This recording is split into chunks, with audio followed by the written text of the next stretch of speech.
போனில் சிஎஸ்கே நிர்வாகத்திடம் அனைத்தையும் சொன்ன தோனி. அதிர்ச்சியில் உறைந்த நிர்வாகம். கடந்த 2023ஆம் ஆண்டு நடைபெற்ற ஐபிஎல் தொடரின் போது ரசிகர்களின் அன்பிற்காகவும் ஆதரவிற்காகவும் 2024ஆம் ஆண்டு ஐபிஎல் கிரிக்கெட் தொடரில் விளையாடுவேன் என்று தோனி அறிவித்திருந்தார்.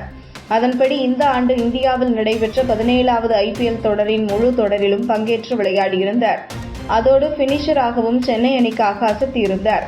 இந்த நிலையில் 42 வயதான தோனி இந்த ஆண்டுடன் ஓய்வை அறிவிப்பார் என்று எதிர்பார்க்கப்பட்ட வேளையில் பெங்களூரு அணிக்கு எதிரான கடைசி லீக் போட்டியில் தோல்வியடைந்து சென்னை அணி பிளே ஆஃப் சுற்றுக்கு முன்னேறாமல் வெளியேறியதால் அந்த போட்டியிலேயே ஓய்வை அறிவிப்பார் என்று எதிர்பார்க்கப்பட்டது.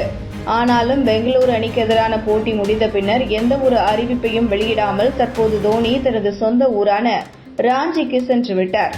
இதன் காரணமாக அடுத்த ஆண்டு தோனி விளையாடுவாரா மாட்டாரா, அவர் எப்போது ஓய்வை அறிவிப்பார் என்பது குறித்து பல்வேறு கேள்விகள் இருந்து வருகின்றன. இந்த நிலையில் இந்த ஆண்டு ஐபிஎல் தொடர் முடிவடைந்த பின்னர் தோனி சிஎஸ்கே நிர்வாகிகளிடம் தனது ஓய்வு குறித்து என்ன செய்தியை கூறியிருக்கிறார் என்பது குறித்த தகவல் வெளியாகியுள்ளது. அதன்படி இந்த ஆண்டு ஐபிஎல் தொடர் முடிவடைந்த பின்னர் சிஎஸ்கே நிர்வாகிகளிடம் பேசியுள்ள தோனி, அவர்களிடம் 30 நாள் கழித்து என்னுடைய ஓய்வு குறித்தான முடிவை உங்களுக்கு தெரிவிக்கிறேன், அதுவரை எனக்கு அவகாசம் வேண்டும் என்று தெரிவித்துள்ளதாக தகவல்கள் வெளியாகியுள்ளன. இதன் காரணமாக அடுத்த ஆண்டு தோனி விளையாடுவாரா மாட்டாரா என்பதை அவரே தெரிவிப்பார். ஏனெனில் அடுத்த ஆண்டு ஐபிஎல் 2025 தொடருக்கு முன்னதாக வீரர்களுக்கான மெகா ஏலம் நடைபெற இருப்பதினால் அதனையெல்லாம் கருத்தில் கொண்டு தோனி தனது ஓய்வு முடிவை அறிவிப்பார் என்றும், தோனி சென்னைக்கு தேவையான வீரர்களை தேர்வு செய்திருப்பதால் இனி தோனி சென்னை அணியின் ஆலோசகராக தொடரவே அதிக வாய்ப்புகள் இருப்பதாக கூறப்படுகிறது.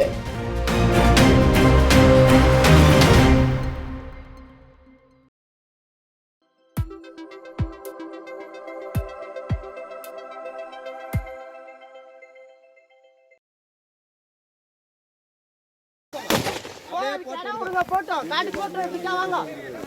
அப்படி போட்டா சேஃப்டி. இப்படி வாங்க அது போட்டு வா. போடா கணேசா.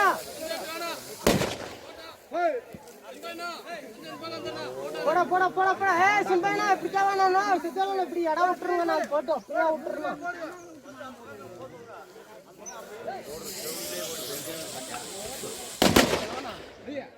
வீடு பிடிக்கிறேன்.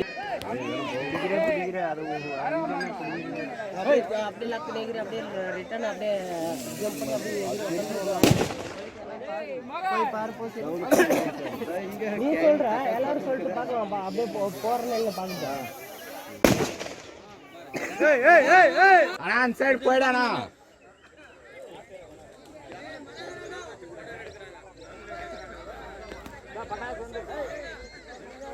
பட்டாசு எத்தனை